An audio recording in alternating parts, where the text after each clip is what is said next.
Hi cutie, Grace here. Today I'm going to draw a square, so let's get started.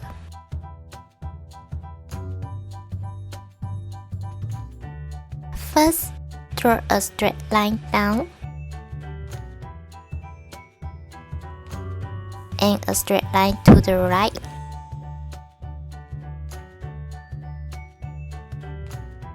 And a straight line down again.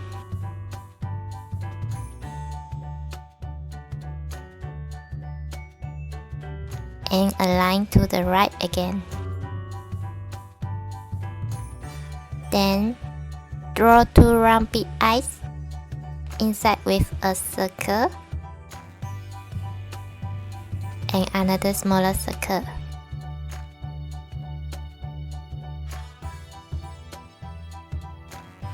Draw a curve inside.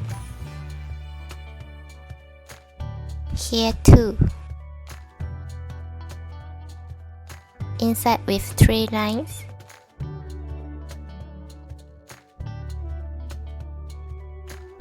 Here too.